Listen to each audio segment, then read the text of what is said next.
அஸ்ஸலாமு அலைக்கும் வரஹ்மத்துல்லாஹி வபரகாத்துஹு. வணக்கம் பிள்ளைகள்.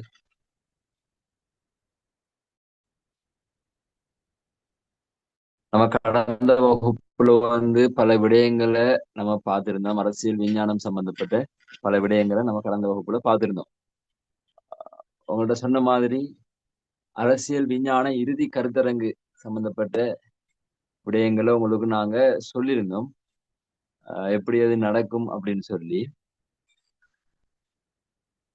அந்த அடிப்படையில இந்த அந்த முதலாவது வகுப்புல இந்த அரசியல் விஞ்ஞானம் சம்பந்தப்பட்ட பல விடயங்களை இன்னைக்கு நம்ம பார்க்க இருக்கிறோம். அதுல முதலாவதாக பகுதி 1 சம்பந்தப்பட்ட பல விவகாரங்களை இன்னைக்கு நாம பார்க்க இருக்கிறோம். அதுல நீங்க பாத்தீங்கன்னு சொன்னா பகுதி 1க்கான MCQ வினாக்கள், அதே போல அதற்கான விளக்கங்கள் சம்பந்தப்பட்ட முழுமையான விடயங்களை இன்னைக்கு நாம பார்ப்போம். சரியா? அப்ப உங்களுக்கு இப்படியான ஒரு மாடல்ல தான் MCQ தருவாங்க. எத்தனை? 30 MCQ, 20 ஸ்ட்ரக்சர் முதலாவது பேப்பர்ல உங்களுக்கு இருக்கும். சரியா? ரெண்டாவது பேப்பர்ல உங்களுக்கு 10 கேள்வி தருவாங்க. அதுல 5 கேள்வி நீங்க செய்யணும். அந்த இன்ட்ரடக்ஷனுக்கு அடிப்படையில நீங்க 5 கேள்வி செய்யணும். அப்ப இதுல பாருங்க, பகுதி 1 இவ்வினாத்தாள் AB ஆகிய பகுதிகளை கொண்டுள்ளது. இவ்வினாத்தாள் AB ஆகிய பகுதிகளை கொண்டுள்ளது. பகுதி A பல்தரு வினாக்கள் 30னையும், பகுதி B குறுவினாக்கள் 20. சரியா? சகல வினாவுக்குமான விடைகளை இவ்வினாத்தாளிலேயே எழுத வேண்டுமாம். சகல வினாக்களுக்குமான விடையை இந்த வினாத்தாள்ல எழுத வேண்டுமாம். ஒவ்வொரு வினாவுக்கும் 2 புள்ளிகள் வீதம் 100 புள்ளிகள் வழங்கப்படும். இதுதான் இன்ட்ரடக்ஷன். சரிதானே? சரி, இது introduction. அப்ப இந்த இன்ட்ரடக்ஷனுக்கு ஏத்த மாதிரி நீங்க உங்களோட நீங்க எழுதி கொண்டீங்கன்னா சரி. நம்ம விஷயத்துக்குள்ள போவோம் முன்னாடியாக. அதுல பாருங்க, அது 1 தொடக்கம் 20 வரையான வினாக்களுக்கு சரியான அல்லது மிக பொருத்தமான இருக்காங்க. 20 வரையான வினாக்களுக்கு சரியான அல்லது சரியா? இப்ப போட்டியில சரியான ஆன்சரும் இருக்கும், மிக பொருத்தமான ஆன்சரும் இருக்கும். அப்ப அதைத்தான் நீங்க என்ன செய்யணும்? தெரிவு செய்யணும். முதலாவது கேள்வியை பாருங்க.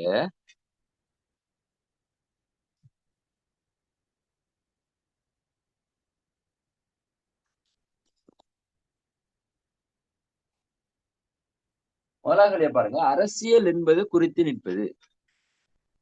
அரசியல் என்பது குறித்து நிற்பது.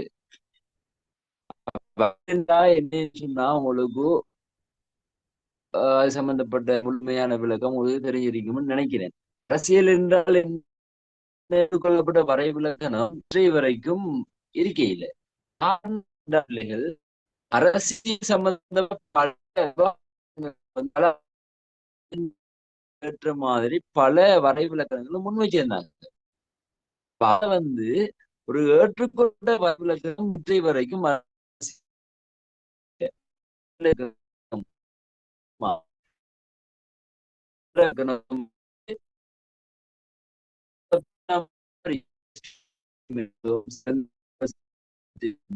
அரசியல்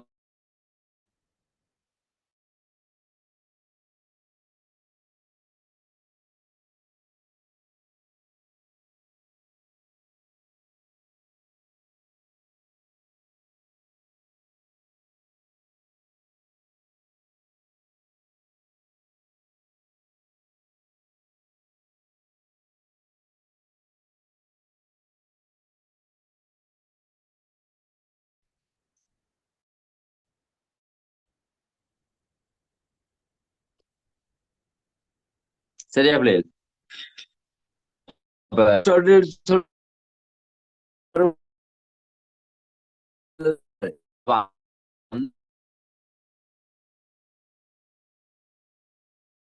ஒரு பல விதமான அரசியலுக்கு முன் வச்சிருந்தாங்க. அதுல இந்த அரசியல் என்றால் எனக்கு பொதுவாக சொல்ற ஒரு பதில் இருக்கு. தேசத்தை ஆட்சி புரிதல் சொல்லி பொதுவாக வழங்குற ஒரு வரைவிலக்கணம் தேசத்தை ஆட்சி புரிதல் அப்படின்னு சொல்லுவாங்க. ஆனா அது காலத்தில் அது ஒரு கல்வி ரீதியான வரைவிலக்கணம் இல்லை அப்படின்னு. ஆனா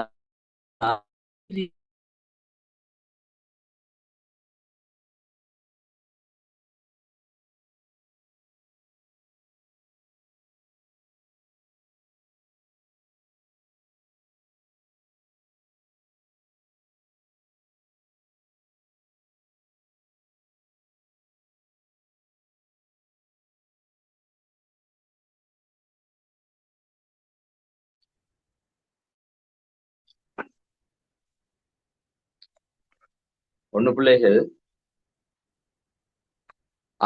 அரச நிர்வாகம் ஆட்சி கல்வி ரீதியாக வழங்கப்படுற வரைவிலக்கணங்கள்ல ஒன்று அரசு அரச நிர்வாகம் ஆட்சி என்பவற்றை கொண்டது. ரெண்டாவது சமூக ரீதியான ஒரு பிரயோகம் அப்படின்னு சொல்றாங்க. பிரஜைகள் மேற்கொள்ளும் சமூக ரீதியான பிரயோகம் சொன்னா நாளாந்தம் பிரஜைகள் என்னென்ன செயற்பாடுகளை செய்யறாங்க அது சம்பந்தப்பட்ட விவகாரங்களை உள்ளடக்கினதுதான் பிரஜைகள் மேற்கொள்ளும் சமூக ரீதியான ஒரு செயற்பாடு. சமூக ரீதியான செயற்பாடுன்னு சொன்னா உங்களுக்கு தெரியும், போராட்டங்கள்ல ஈடுபடுறது, எதிர்ப்பு ஈடுபடுறது, அரசியல் கட்சிகள் ஒரு உறுப்பினர்களாக அல்லது செயற்பாட்டாளர்களாக செயற்படுறது எப்படின்னு சொல்லி எங்களால சொல்ல முடியும். நம்ம விஷயத்துக்குள்ள போவோம். பாருங்க, அரசியல் என்பது குறித்து நிற்பது ஒன்று. பாருங்க, அரசியல் அதிகாரம் எவ்வாறு பிரயோகிக்கப்படுகிறது என்பதை விளக்குகிறது. இந்த அரசியல் அதிகாரம் எவ்வாறு பிரயோகிக்கப்படுகிறது என்பதை விளக்குகிற ஒரு கோட்பாடாக அரசியல் காணப்படுதாம். அப்ப இது உங்களுக்கு தெரியும் பிழையான ஆன்சர். ஏன்னு சொன்னா அரசியல் அதிகாரம் எவ்வாறு பிரயோகிக்கப்படுகிறது என்பதை விளக்குகிற கோட்பாடு அரசியல். ஏண்டா ஒரு அரசியல் அதிகாரம் ஒரு இடத்துல குவிந்து காணப்படும். சரியா? இந்த அரசியல் அதிகாரத்தை பாத்தீங்கன்னு சொன்னா அரசின் அதிகாரம், அரசின் இறைமை அதிகாரம், அரசாங்கத்தின் நிறைவேற்ற அதிகாரம் ரெண்டையும் உள்ளடக்கப்படும். சரியா? அரசியல் அதிகாரம் சொல்றது அரசின் இறைமை அதிகாரம், அரசாங்கத்தின் நிறைவேற்ற அதிகாரம் ரெண்டும் இதுக்குள்ள உள்ளடக்கப்படும். இந்த அரசின் இறைமை அதிகாரம் எவ்வாறு பிரயோகிக்கப்படுகிறது, அந்த பிரயோகிக்கப்படுற அடிப்படையில் அந்த அரசியலமைப்பு எவ்வாறு பட்டது, எந்த பெயர் கொண்டு அந்த அரசியலமைப்பு அழைக்கிறோம், இது சம்பந்தமா விளங்கப்படுது. அதே போல அந்த அரசாங்கத்தில் நிறைவேற்ற அதிகாரம் பிரயோகிக்கப்படுறது அடிப்படையில் அது ஜனாதிபதி ஆட்சி முறையா, பாராளுமன்ற ஆட்சி முறையா, அனைத்தாண்மை ஆட்சி முறையா இப்படின்னு சொல்லி அதுலயும் பல விடயங்களை முன்வைக்கிறாங்க. அப்ப இந்த அரசியல் அதிகாரம் எவ்வாறு பிரயோகிக்கப்படுகிறது என்பதை விளக்குறது அரசறிவியல். சரியா? அடுத்தது பாருங்க, சர்வதேச முறைமைக்குள் அரசுகளின் இப்ப சர்வதேச முறைமை என்ன கருன்னு சொன்னா இப்ப சர்வதேச வெளிநாட்டு சர்வதேச ரீதியாக அரசுகள் மேற்கொள்ளும். அப்ப இந்த அரசுகள் மேற்கொள்ற நடத்தைகளை ஆராய்றது அரசியலுக்குள் உள்ளடங்கப்படாது. இது ஒரு கல்வி ரீதியான விடயத்துக்குள்ள உள்ளடங்கு. இப்ப நம்ம தேசிய அரசியல் சர்வதேச அரசியல் சம்பந்தப்பட்ட விடயங்களை நம்ம பார்த்திருந்தோம். சரியா? அப்ப இந்த இடத்துல தேசிய அரசியல், சர்வதேச அரசியல், தேசிய அரசியல் பற்றிய கற்கை, சர்வதேச அரசியல் பற்றிய கற்கை, இது அனைத்து அரசியலுக்குள் உள்ளடங்குற ஒரு விடயம். மூணாவது பாருங்க, சிவில் மற்றும் சர்வதேச முரண்பாடுகளை முகாமைத்துவம் செய்வதற்கு வழிகாட்டுதல்களை வழங்கும் ஒன்றாகும். அப்ப சிவில் மற்றும் சர்வதேச முரண்பாடுகளை முகாமைத்துவம் செய்வதற்கு வழிகாட்டுதல் வழங்கும் ஒன்றாகும். அப்ப இதுவும் உங்களுக்கு தெரியும் அரச அறிவியலுக்குள்ள உள்ளடக்கிற விடயம். இந்த அரசியல்ல இந்த வழிகாட்டுதல்கள், முரண்பாடுகளை முகாமைத்துவம் செய்யறது இதெல்லாம் வராது. ஏன்னா முரண்பாடு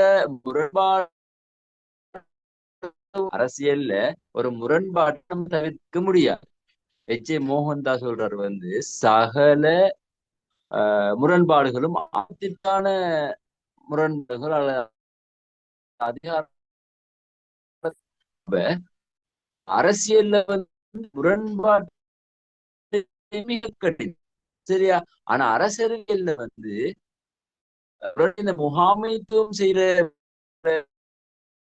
விடயம் என்றா முரண்பாட்டை கற்கிறது, அதாவது அந்த முரண்பாட்டை எந்த கோணத்துல முகாமைத்துவம் செய்யலாம் என்பது பற்றிய விடயங்களை மேற்கொள்றது எல்லாம் அரசியலுக்குள்ள உள்ளடக்கிற விடயம். சரியா? நம்ம பார்த்தோம் தானே அரசியல் முரண்பாடு ஆமைத்துவம் முரண்பாடு பற்றிய ஒரு கற்கையாக காணப்படுகின்றது அப்படின்னு சொல்லி. அடுத்தே பாருங்க, அரசியல்வாதிகள் தங்கள் வாழ்வாதாரத்தை மேற்கொள்வதற்கு உருவாக்கப்பட்ட ஒன்றாகும். அப்ப அது உங்களுக்கு தெரியும் மொட்டோவா, அது பிழைன்னு சொல்லி. அப்ப அதை நான் உங்களுக்கு விளங்கப்படுத்த தேவையில்லை. அஞ்சாவது பாருங்க, அரசு நிர்வாகம் ஆட்சி மற்றும் பிரஜைகளின் சமூக ரீதியான செயற்பாடுகள் தொடர்பான ஒன்றாகும். பிரஜைகளின் சமூக ரீதியான செயற்பாடுகள் தொடர்பான ஒன்றாகும் அப்படின்னு சொல்லி சொல்லப்படுது.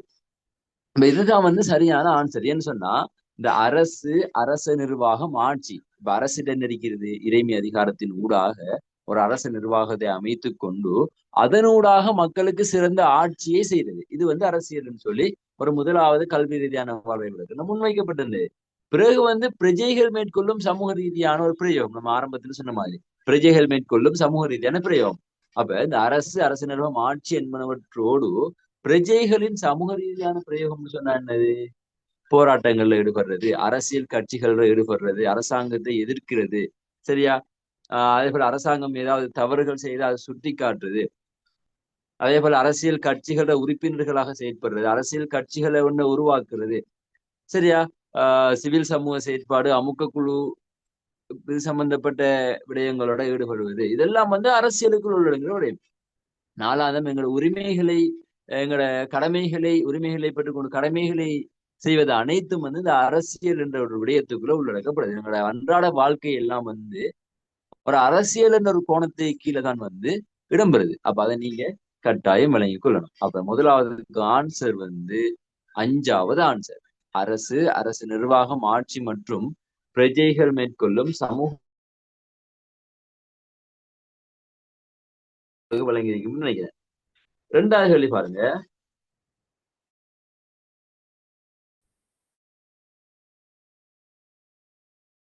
நடத்தைவாதம் என்பது, ஒரு நிமிஷம் வரேன்.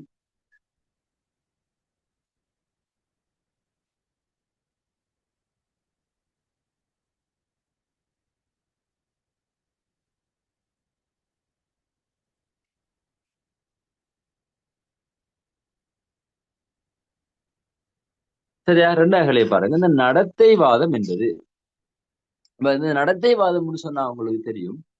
அதாவது ஒரு தனிநபர் அரசியல் நடத்தைய ஆய்வு செய்யற ஒன்றுதான் இந்த நடத்தைவாத அணுகுமுறை. அதாவது ஒரு தனிநபர் அரசியல் நடத்தையை விஞ்ஞான ரீதியான ஒரு முறையில ஆய்வு செய்து அதனூடாக அரசியலை விளங்கிக் கொள்ற ஒரு முறைதான் இந்த நடத்தைவாத அணுகுமுறை. அப்ப இந்த நடத்தைவாத அணுகுமுறை சம்பந்தமா உங்களுக்கு தெரியும், 1930ஆம் ஆண்டுக்கு பிறகு இந்த நடத்தைவாத அணுகுமுறை உலகத்துக்கு நடத்தைவாத அணுகுமுறை ஆரம்பத்தில் தோற்றம் பெற்றது. 1930ஆம் ஆண்டுக்கு பிறகு உலக ரீதியாக பிரபலியம் அடைஞ்ச ஒன்றாக இந்த நடத்தைவாத அணுகுமுறை எங்களால சொல்லலாம். அப்ப இதுல பாருங்க, முதலாவது ஆன்சரை பாருங்க. மரபு ரீதியான அணுகுமுறையின் முதன்மையான அணுகுமுறையாகும். உங்களுக்கு தெரியும், அணுகுமுறையில பிரதானமா 2 வகை இருக்கு. மரபு ரீதியான அணுகுமுறை, நவீன அணுகுமுறைன்னு சொல்லி 2 வகையான அணுகுமுறை இருக்கு. மரபு ரீதியான அணுகுமுறை என்னது? அதாவது ஒப்பீட்டு அணுகுமுறை, தத்துவார்த்த அணுகுமுறை இப்படின்னு சொல்லி எங்களால சொல்லலாம். நவீன அணுகுமுறையில தான் இந்த நடத்தைவாத அணுகுமுறை, பெண்ணியல் அணுகுமுறை, சமூகவியல் அணுகுமுறை இப்படின்னு சொல்லி பல அணுகுமுறைகள் காணப்படுது. அப்ப இந்த நடத்தைவாத அணுகுமுறை மரபு ரீதியான அணுகுமுறை முதன்மையான அணுகுமுறையாகும். மரபு ரீதியான அணுகுமுறையில முதன்மையான அணுகுமுறை என்னது? தத்துவார்த்த அணுகுமுறை. சரியா? அப்ப அதுல பிரதானமான சிந்தனையாளர்கள் யாரு? Plato, Aristotle. சரி, அதை நீங்க விளங்கிக்கொள்ளணும். முதலாவது ஆன்சர் பிள்ளை. ரெண்டாவது பாருங்க, இலட்சியவாத கண்ணோட்டத்தின் மூலம் அரசியலை ஆராய முற்பட்டாலும் நடைமுறையில் மனித நடத்தை அதில் தாக்கம் செலுத்துகிறது. பாருங்க, இலட்சியவாத கண்ணோட்டத்தின் மூலம் அரசியலை ஆராய முற்பட்டாலும் இதுல பிள்ளை ஒண்ணு இருக்கு. ஏண்டா நடத்தைவாத அணுகுமுறை இலட்சியத்தை, அதாவது எதிர்கால விடயங்களை ஆய்வு செய்யறது இல்லை. தத்துவார்த்த அணுகுமுறை தான் இலட்சியவாத கண்ணோட்டத்தில் அரசியலை ஆராயும். இது அப்படி அல்ல. சரியா? நடத்தைவாதங்கிறது ஒரு நிமிஷம்.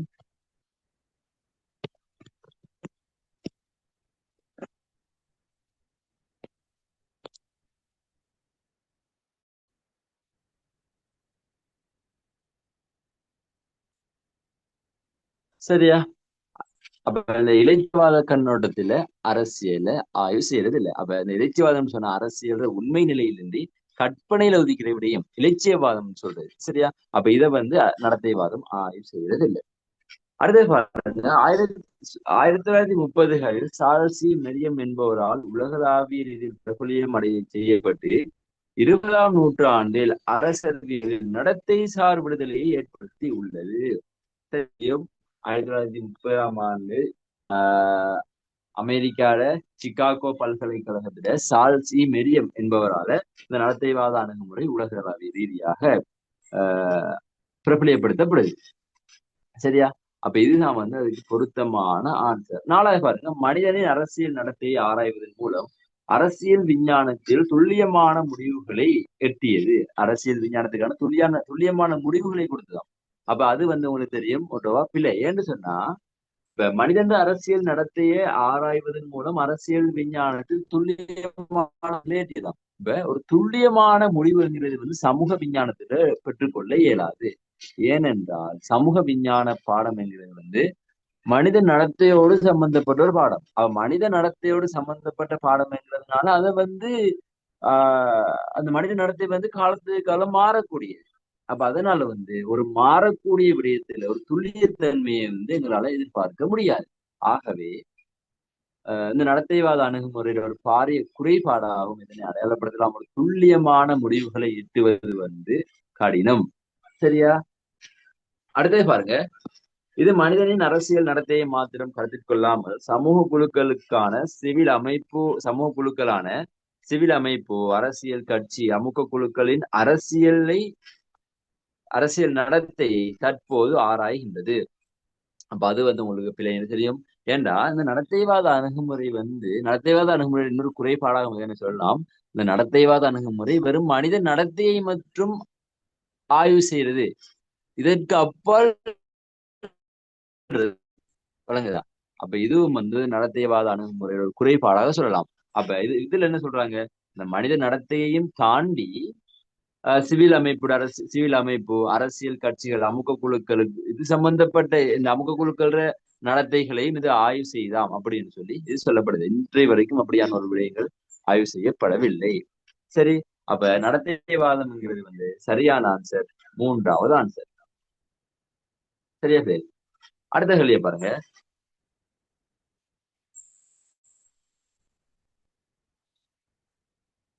அரசியல் பொருளாதார அணுகுமுறை தொடர்பான ஆரம்பகால முன்னிலை சிந்தனையாளர்களில் ஒருவர். அரசியல் பொருளாதார அணுகுமுறை நான் அதை உங்களுக்கு விரிவா வழங்கப்படுது. செகண்ட் பார்ட்ல அரசியல் பொருளாதார அணுகுமுறை சம்பந்தப்பட்ட கேள்வி உங்களுக்கு போட்டிருக்கீங்க தானே. அப்ப அதனால அரசியல் பொருளாதார அணுகுமுறையை இன்னும் விரிவாக நம்ம பார்ப்போம். இப்ப இந்த அரசியல் பொருளாதார அணுகுமுறைன்னு சொன்னா உங்களுக்கு தெரியும், அரசியலையும் பொருளாதாரத்தையும் மையமாக வைத்து ஆய்வு செய்கின்ற ஒன்றுதான் இந்த அரசியல் பொருளாதார அணுகுமுறை. அப்ப இதுல ஆரம்பகால முன்னிலை சிந்தனையாளர்கள் ஒருவர் யாருன்னு கேட்டிருக்காங்க. அதுல பாருங்க, அடம் ஸ்மித், பிளேட்டோ, தாமஸ் ஹோப்ஸ், மொண்டெஸ்க்யூ, மக்கியவெல்லி இப்படின்னு சொல்லி 5 பெறப்பட்டிருக்காங்க. அப்ப உங்களுக்கு தெரியும், அடம் ஸ்மித், டேவிட் ரிகார்டோ இப்படியானவங்க தான் அரசியல் பொருளாதார அணுகுமுறையில ஆரம்பகால முன்னிலை சிந்தனையாளர்கள். சரியா?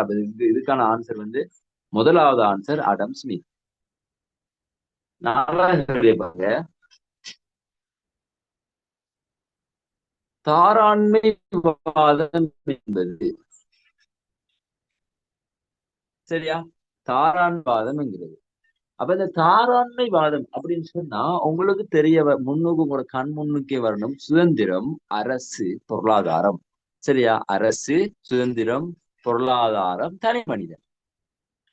வழங்க அந்த 4 விடயமும் உங்களோட மைண்டுக்கு வந்துடணும். எப்படி?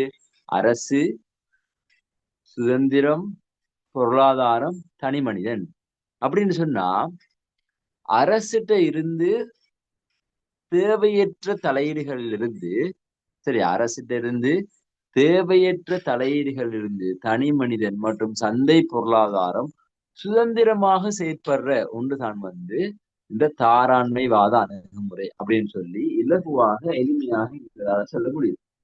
சரியா? அப்ப இதுல பாருங்க, 1776 அமெரிக்காவின் சுதந்திர பிரகடனத்தை தொடர்ந்து உலகுக்கு அறிமுகப்படுத்தப்பட்ட இது ஆகும். சரியா? அப்ப இத வந்து அஹ் இப்ப 1776 அமெரிக்காவுக்கு சுதந்திரம் கிடைச்சாலும் தாராண்மைவாதத்துல அடித்தளம் இங்கே இடப்பெற இல்லை. அதை நீங்க விளங்கிக் கொள்ளணும். ஆனா தாராண்மைவாத பண்புகள் அமெரிக்காவில இருக்குது, வழங்குதா? ஆனாலும் முழுமையான அந்த தாராண்மைவாதத்துக்கான அடித்தளம் இங்கு இடப்படவில்லை. அது உங்களுக்கு தெரியும்.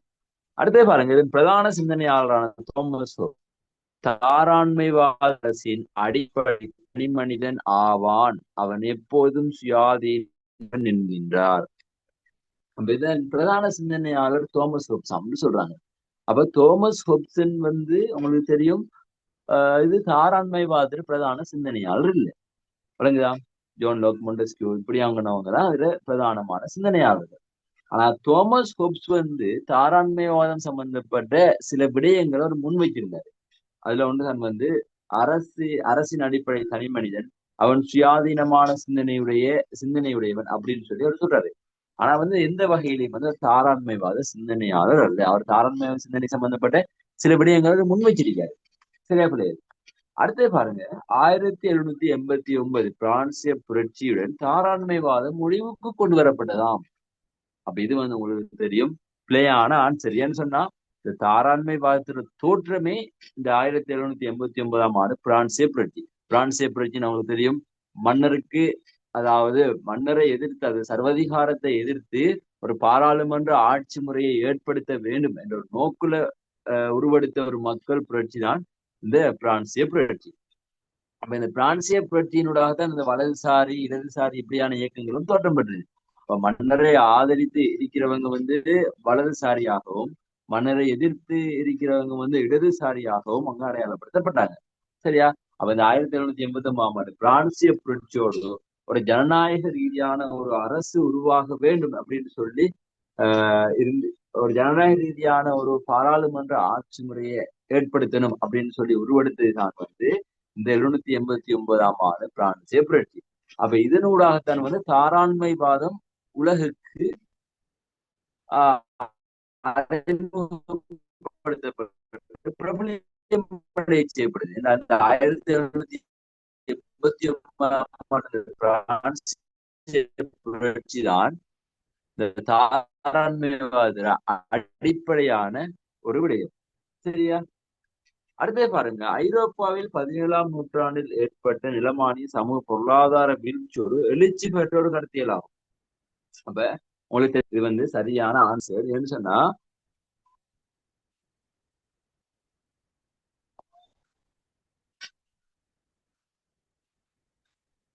இந்த காலப்பகுதியில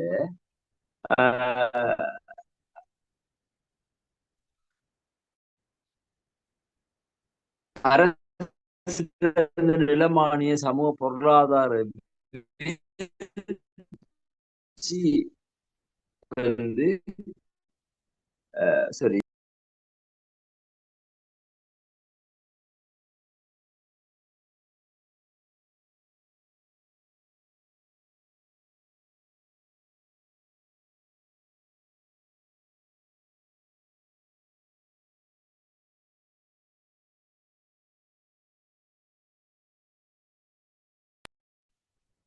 சீரானது.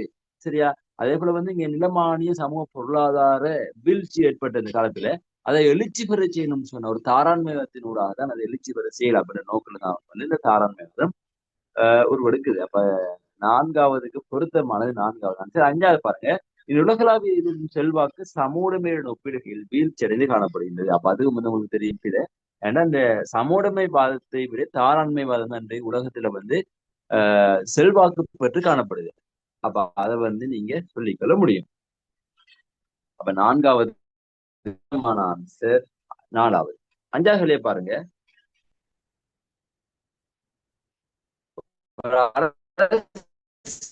அரசியல் கருத்தியல் என்பது, சரியா, ஒரு அரசியல் கருத்தியல் என்பது. அப்ப அதுல பாருங்க, முதலாவது எப்போதும் நடைமுறையில் இருக்கும் ஒழுங்குக்கு எதிராக செல்லும். சரியா? எப்போதும் நடைமுறையில் இருக்கும் ஒழுங்குக்கு எதிராக செல்லுமாம்.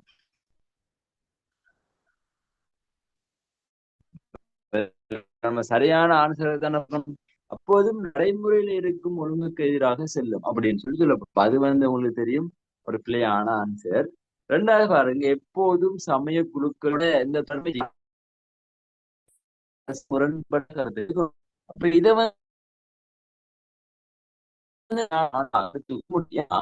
இப்ப தாராண்மைவாதம், சோசியலிசம், சரியா, அதே போல குடியரசுவாதம்